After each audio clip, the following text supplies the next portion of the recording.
Hello नमस्कार, कैसे हैं आप सभी। बहुत बहुत स्वागत है आप सभी का। तो आज की इस क्लास में हम बात करेंगे चार्ल्स डिकेन के एक बहुत ही बेहतरीन नॉवेल जिसका नाम है अ टेल ऑफ टू सिटीज़ के बारे में।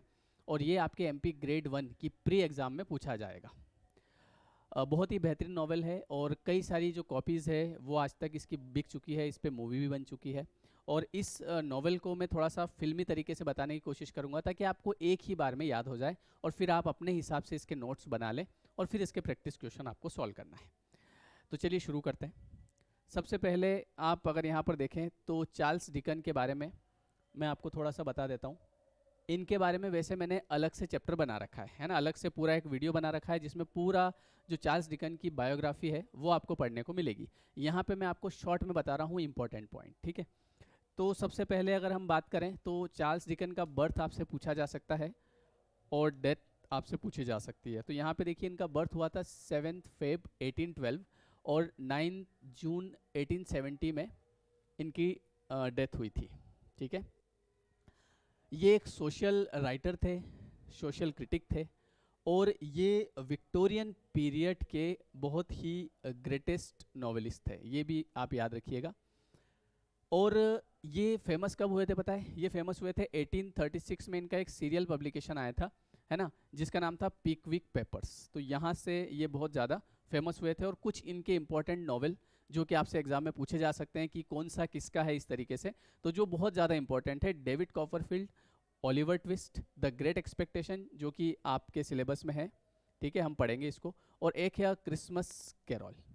तो ये इनके कुछ फेमस नॉवेल हैं। इनके बारे में पूरा मैंने एक अलग से वीडियो बना रखा है, ठीक है, आधे घंटे का पौने घंटे का वीडियो है, वो आप देख लीजिएगा तो पूरा डिटेल आपको पता चल जाएगा। यहाँ पे इंपॉर्टेंट चीज़ वापस से देख लीजिए। 7 फरवरी 1812 में इनका जन्म हुआ था। 9 जून 1870 में इनकी मृत्यु हुई थी। एक सोशल राइटर थे, सोशल क्रिटिक थे, है ना। क्रिटिक का मतलब होता है आलोचक।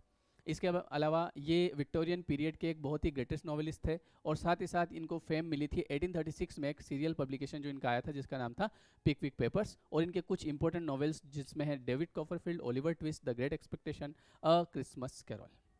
आगे बात करते हैं। अब ये जो टेल ऑफ टू सिटीज़ है, इस नॉवेल की जो शुरुआत होती है ये एक बहुत ही बेहतरीन लाइन से होती है और हो सकता है ये आपसे एग्जाम में पूछा जाए। तो आपको इसको बस एक बार पढ़ना है, याद हो जाएगा कि it was the best of the times and it was the worst of the times. मतलब कि ये जो समय था, है ना, ये कुछ लोगों के लिए बहुत बेस्ट टाइम था और कुछ लोगों के लिए बहुत ही वर्स्ट टाइम था, बहुत ही ख़राब समय था। तो इस लाइन को आपसे एग्जाम में पूछा जा सकता है कि ये कौन से नॉवेल की है ना, या किसी भी तरीके से आपसे पूछा जाए तो याद रखिएगा ये a tale of two cities novel की है और यहाँ से ये शुरुआत होती है इसकी। अ टेल ऑफ टू सिटीज़ कब लिखा गया था? 1859 में।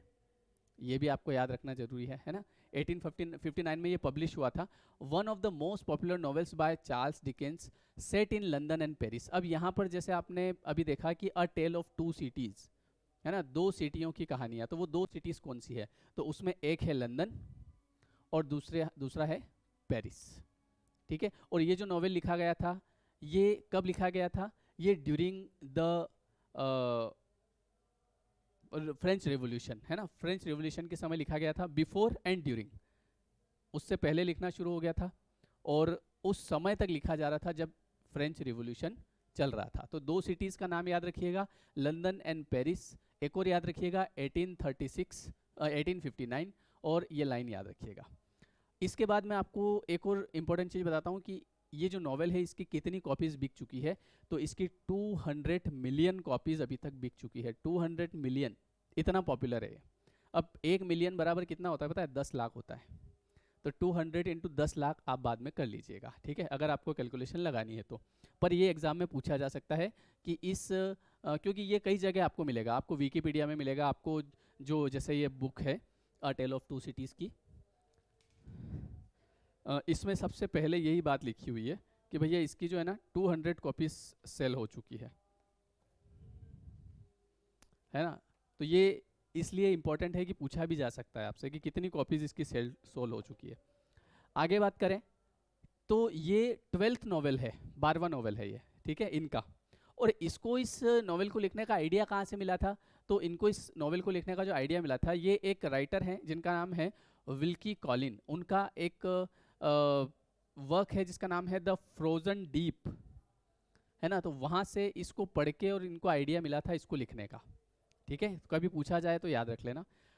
वैसे भी आप देखिए एक बार देखेंगे ना तो आपको याद हो जाएगा, आपको ज़्यादा मेहनत नहीं करनी पड़ेगी, मेहनत सब मैंने कर रखी है, आपको बस देखना है और आप चाहें तो खुद से एक बार नोट्स बना लेना है। अभी आपके पास काफ़ी समय है ना, अभी समय से तैयारी करें तो अच्छी हो जाएगी। लास्ट टाइम पे तो सब करते ही हैं, है ना, लेकिन आप याद रखिएगा एक एक नंबर इंपॉर्टेंस रखता है। अच्छा, ये कहाँ पब्लिश हुआ था? तो ये पब्लिश हुआ था इन्हीं की जो चार्ल्स डिकन है इनकी एक वीकली सीरीज थी, है ना, जिसका नाम था ऑल द ईयर राउंड। इसमें इसको पब्लिश करवाया गया था।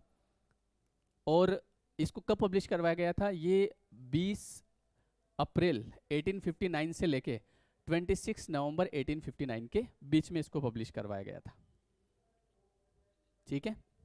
तो आई होप कि आपको काफ़ी सारी चीज़ें क्लियर हो गई होगी। अगर आपसे पूछा जाए दो सिटीज़ कौन सी है तो आप बताएंगे लंदन एंड पेरिस। अगर आपको पूछा जाए कि ये कब पब्लिश हुआ था तो आप बताएंगे 1859, ठीक है। अगर आपको पूछा जाए कि इसकी फर्स्ट लाइन कौन सी थी तो it was the best of the time, it was the worst of the time. अगर आपसे पूछा जाए कि ये किस सीरीज़ में पब्लिश हुई थी तो ये आपको याद रखना है ऑल द ईयर राउंड। और ये आइडिया कहाँ से आया था? तो विल्की कॉलिन का एक वर्क है जिसका नाम है द फ्रोजन डीप, यहाँ से आया था। ये इनका कौन सा नॉवल है? 12th नॉवल है, ठीक है। और इसके अलावा इसकी कितनी कॉपीज सोल्ड हो चुकी है अभी तक? तो 200 मिलियन कॉपीज इसकी सोल्ड हो चुकी है। आगे बात करते हैं। इसके बाद में ये अब देखिए कहानी शुरू कहाँ से होती है। तो ये जो टाइम होता है ये होता है it was the year of 1775, 1775। अब इस समय क्या होता है कि जो इंग्लैंड और जो फ्रांस है तो वहाँ पर क्या होता है कि रिवॉल्यूशन चल रहा होता है, कहीं ना कहीं विद्रोह चल रहा होता है, आंदोलन चल रहा होता है ना। तो किंग जॉर्ज थर्ड, ये आपको याद रखने की वैसे तो आवश्यकता नहीं है पर देख लो, कभी मान लो पूछ ले एग्जाम में, है ना। ये मैंने ऐसे ही कि ये कहाँ के राजा थे? इंग्लैंड के, ठीक है। और एक किंग लुइस, ये कहाँ के थे? फ्रांस के।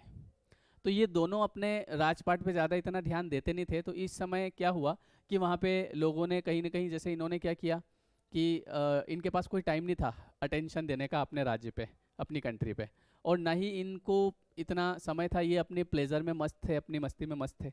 तो इस समय क्या हुआ कि जो the capital of two countries है ना, कौन सी?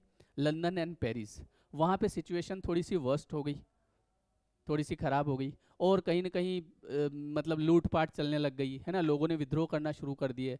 और ऐसे केस में लोग वहाँ पे डरने लगे, इधर उधर भागने लगे, है ना, कभी भी चोरी डकैती ये चीज़ें वहाँ पे जनरली होने लगी, है ना। तो इसलिए ये समय क्या था? 1775 का टाइम था।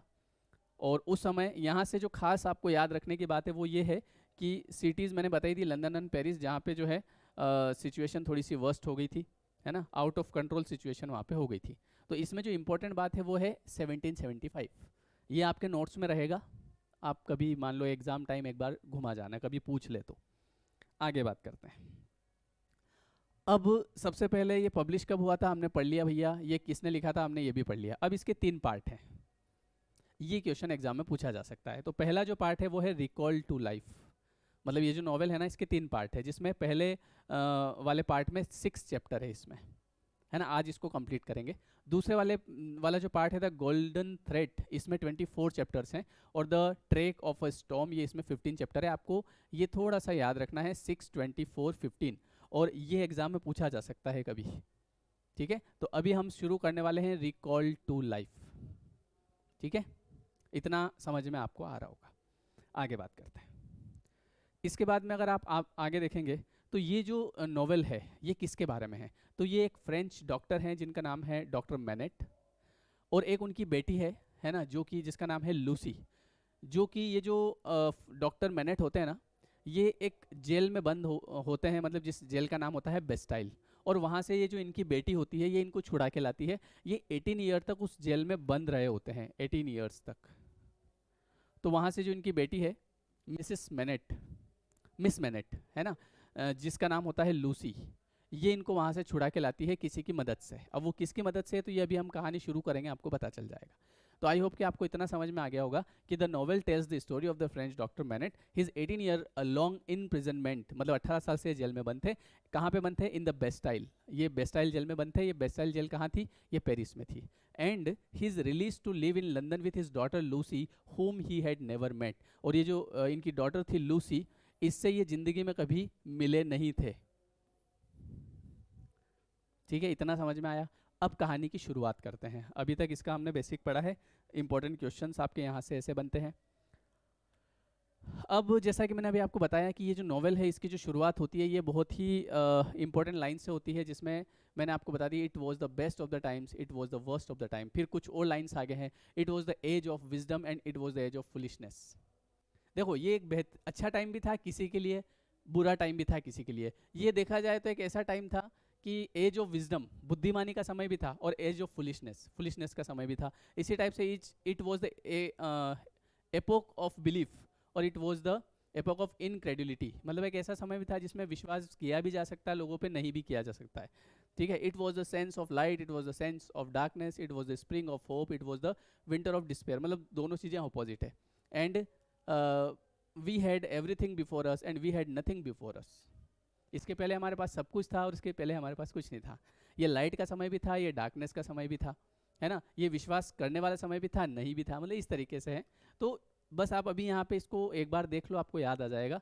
कभी एग्जाम में ऐसा कुछ लाइन आ जाए तो आपको याद आ जाएगा कि ये टेल ऑफ टू सिटीज़ की लाइन है। आगे बात करते हैं। इसके बाद में अगर आप आगे बढ़ेंगे तो अब यहाँ से कहानी की शुरुआत होती है, और आप ये पिक्चर देख रहे होंगे, है ना, तो इस पिक्चर को आराम से देख लो। देख लिया? इसमें एक इंसान घोड़े पे बैठा हुआ आपको दिख रहा होगा, है ना। अब यहाँ से अभी नॉवेल की शुरुआत करेंगे हम, और पहला चैप्टर कौन सा? Recall to life. एक आदमी घोड़े पे बैठा हुआ है और एक आदमी यहाँ पे खड़ा हुआ है। इतना देख लिया, अब आगे बताऊंगा ये कौन है। अब ये बात है 1775 की, जिस समय रिवॉल्यूशन का टाइम चल रहा था, लोग डरे हुए थे, लोग जनरली घर से बाहर नहीं निकलते थे। तो हुआ ऐसा कुछ कि एक mail coach, it was the Dover के रास्ते, डोवर के रोड पे, समय था Friday night, late in November. ये अक्सर मुझे बहुत जगह मिला, इसलिए मैंने ले लिया, कभी एग्ज़ाम में पूछ ले कि कब की बात है ये। तो ये बात है फ्राइडे नाइट लेट इन नवंबर। और उस समय ऐसा हुआ था कि एक मेल कोच जा रहा होता है। कहाँ जा रहा होता है वो जा रहा होता है लंदन से डोवर की तरफ जा रहा होता है। एक मेल कोच जा रहा होता है ना, उसमें कई सारे लोग बैठे हुए होते हैं, और वो जो लोग हैं वो एक दूसरे से अनजान होते हैं, कोई एक दूसरे को जानता नहीं है, और वहाँ पे कोई एक दूसरे से बात भी नहीं करता है। बात इसलिए नहीं करता है कि क्या पता ये लुटेरा हो, क्या पता ये लुटेरा हो, क्योंकि उस समय वहाँ पे रिवॉल्यूशन का टाइम चल रहा था।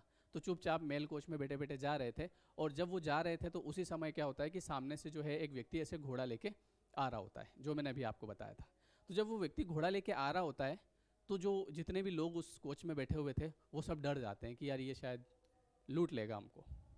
जैसे वो व्यक्ति घोड़ा लेके आता है और सामने खड़ा होता है, और वो एक आवाज़ लगाता है ना। अब आवाज़ क्या लगाता है वो देखिएगा, कि वो जो घोड़े पे जो इंसान बैठा है वो है जेरी क्रंचर। ये जो जेरी क्रंचर है ये एक एम्प्लॉय होता है टेल्सन बैंक का, है ना, लंदन में।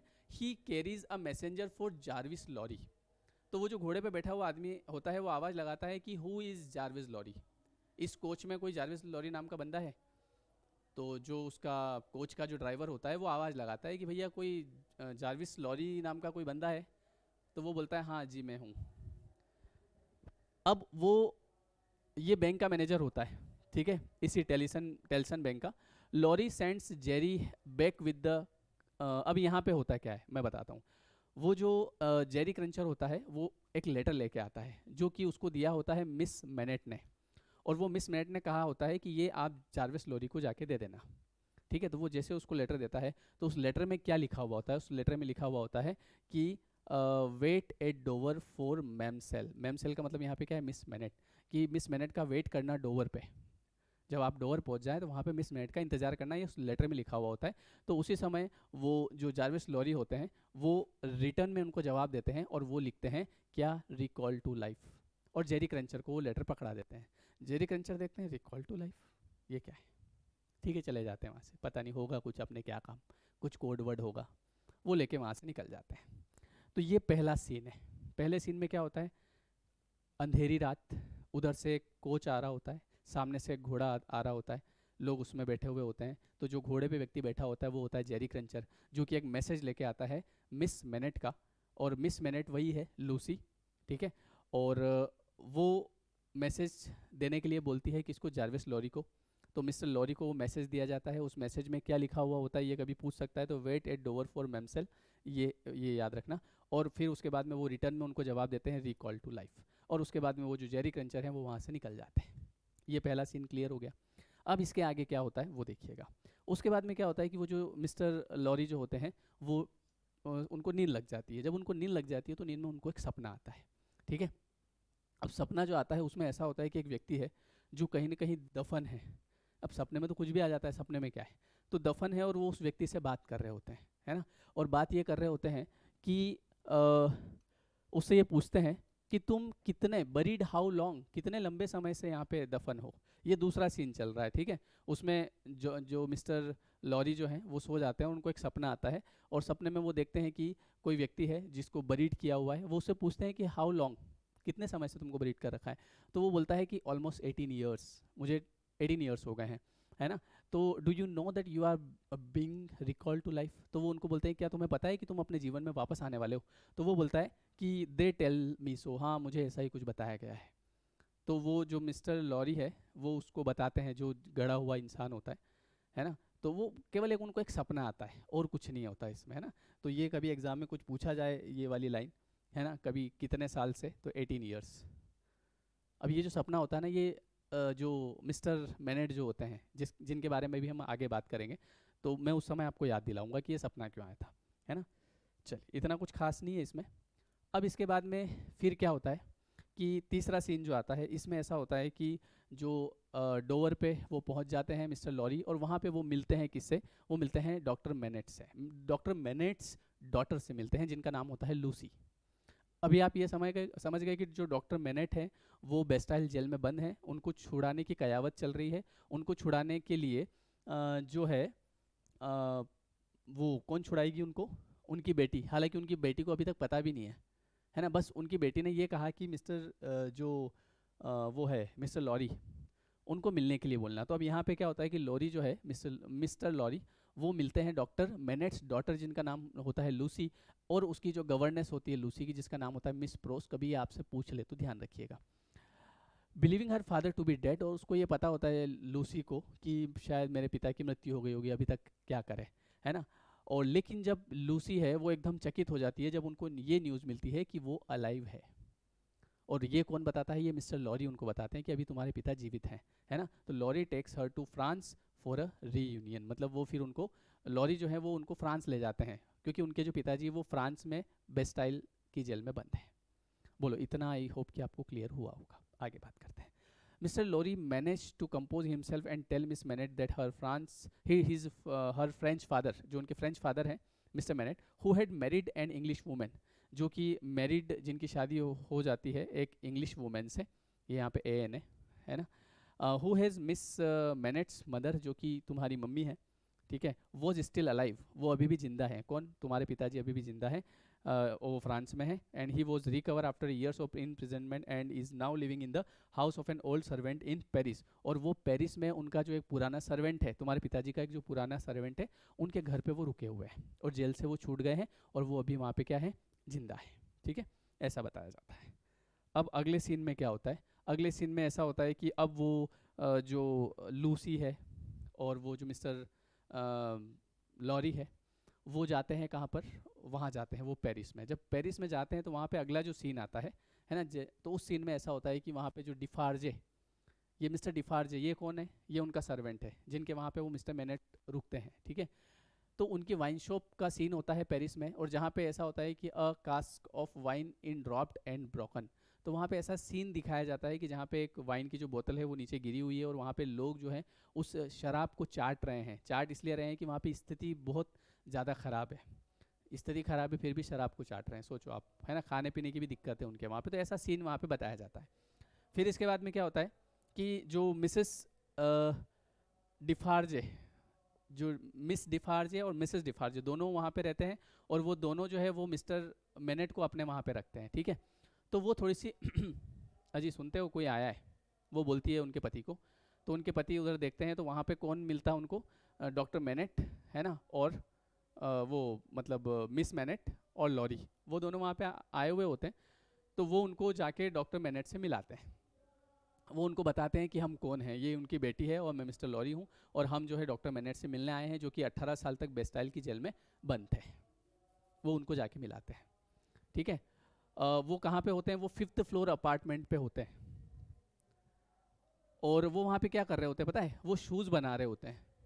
अब शूज़ इसलिए बना रहे होते हैं क्योंकि वो जो उनको जेल में रखा गया था, वहाँ पे इतने साल तक वो शूज़ ही बना रहते हैं। तो होता क्या है कि धीरे धीरे आदत पड़ जाती है, हैबिट पड़ जाती है ना। तो वो वहाँ पे शूज़ बना रहे होते हैं, बनाओ भैया शूज़। अब उनसे पूछा जाता है कि आपका नाम क्या है? मिस्टर मैनेट से पूछते हैं क्या नाम है आपका? तो वो बोलते हैं कि 105 नॉर्थ टावर। 105 नॉर्थ टावर, ये क्या होता है? क्योंकि ये उस जेल में उनका यही नाम रखा गया था, इसलिए वो ऐसा बता देते हैं। और अब वो उनको बताया जाता है कि ये तुम्हारी बेटी है लूसी, पर वो उसको पहचान नहीं पाते हैं। लेकिन फिर उसके ब्राउन हेयर देख के वो उसको पहचान लेते हैं कि अच्छा ये मेरी बेटी है। थोड़ा सा उनको कुछ याद आ जाता है, वो पुरानी फिल्मों में होता है ना, ऐसे एकदम से कुछ याद आता है, और है ना, करण अर्जुन, मेरे करण अर्जुन आएंगे, वो वैसा सीन हो जाता है। क्लियर है? तो इतना आपको समझ में आया होगा। इसके बाद क्या होता है? इसके बाद कुछ नहीं होता है ना। और वो जो मिस्टर डिफार्जे होते हैं, उनका नाम डिफार्जे, उनकी वाइफ का नाम होता है थियरेस डिफार्जे, ठीक है। ये एक ऑनर होते हैं वाइन शॉप के। और Lorry and Lucy find him in a small garage where he spend much of time. ये मैंने सब बताई दिया आपको, ठीक है। ये सारी चीज़ें हम क्लियर कर चुके हैं, ये डबल आ गया है। अब ये सेकंड शुरू होगा, द गोल्डन थ्रेड। तो ये जो सेकंड है और इसके आगे थर्ड जो है, वो आपको फिर बाद में मैं आपको बताऊंगा। तो ये आपका फर्स्ट वाला चैप्टर इसका कंप्लीट हो गया। बस करना कुछ नहीं, आपको जो मैंने चीज़ें बताई उनको अपने संज्ञान में रखना है, याद रखना है, अपने तरीके से नोट्स बनाने हैं। अब इसका जो ये वाला फर्स्ट वीडियो है इसका, तो ये यूट्यूब पे भी जाएगा। तो इसका जो सेकंड, जो लोग इसको यूट्यूब पे देख रहे हैं, तो इसका सेकंड और थर्ड पार्ट जो है वो आपको मिलेगा कोर्स में। और कोर्स आपको कहाँ मिलेगा? लेयर 3 एजुकेशन के एप्लीकेशन पे। और देखिए अभी चूँकि अभी दिसंबर चल रहा है और अगली दिसंबर तक आपका एग्ज़ाम है, तो तैयारी अगर अभी से शुरू करेंगे तो फ़ायदा होगा। मैंने मेरी तरफ से तो मेरा कोर्स तो ऑलरेडी बना हुआ है कंप्लीट ग्रामर का, और लिटरेचर के जो वीडियो है ये मैं अब नए बनाऊंगा वापस से, ताकि थोड़ी और ज़्यादा इन्फॉर्मेशन निकल के आए। क्योंकि आप इसके पहले वाला अगर वीडियो देखेंगे तो उसमें इतनी ज़्यादा इन्फॉर्मेशन थी नहीं, क्योंकि वो बहुत जल्दी बनाया था, क्योंकि पहले 1.5 महीने का टाइम था और अभी हमारे पास 1 साल का टाइम है। तो मैं जितने भी वीडियोज़ है लिटरेचर के, कोशिश करूँगा उनको वापस से जो जो भी इम्पोर्टेंट नॉवल हैं उनको फिर से बनाऊँ और थोड़ी और ज़्यादा इन्फॉर्मेशन हम निकालें, क्योंकि हमारे पास समय काफ़ी है। तो ये जो पूरा कोर्स है आपका ग्रेड 1 प्री का, है ना, ये आपको कहाँ पर मिलेगा? ये आपको मिलेगा लेयर 3 एजुकेशन के ऐप पर। जिसको अगर अभी से पढ़ाई शुरू करना है तो वो इस कोर्स को लेके पढ़ाई शुरू कर सकते हैं। अभी इसका जो प्राइस है वो ऑफ़र मैंने रखा है 1999, ठीक है। ये आपका 5 जनवरी तक रहेगा, उसके बाद इसकी प्राइस 2499 हो जाएगी। तो आप जो भी ये चाहते हैं कि सर हमको अभी से तैयारी शुरू करना है, तो वो अभी कर सकते हैं। और जिनको एग्ज़ाम टाइम पे करना है तो वो फिर नवंबर दिसंबर में निकलेगा इसका फॉर्म, तो आप उस समय कर सकते हैं। हालांकि ये कि उस समय 1 महीना मिलेगा और 1 महीने में तैयारी इतनी ज़्यादा होती नहीं है। और अगर जिसको निकालना ही है तो वो शुरू करो, फिर आप अपने हिसाब से देख लेना, ठीक है। तो ये ऐप डाउनलोड करना, अगर कोई परेशानी आती है तो इस नंबर पर आप व्हाट्सअप करना 7898822606। और ये आपको PDF कोर्स के वीडियो के साथ आपके कोर्स में मिल जाएगी, ठीक है। तो चलिए, ठीक है। तो जो लोग इसको ऐप पे देख रहे हैं, तो अब नेक्स्ट वीडियो सेकंड पार्ट और थर्ड पार्ट इसका बनेगा। और इसमें जो इनके जितने भी कैरेक्टर्स हैं उनका मैंने अलग से वीडियो बना रखा है पूरा, और इनके जो राइटर हैं उनका मैंने अलग से बना रखा है, ठीक है। चलिए, so thank you everyone, thank you so much. मिलते हैं हम लोग फिर नेक्स्ट क्लास में।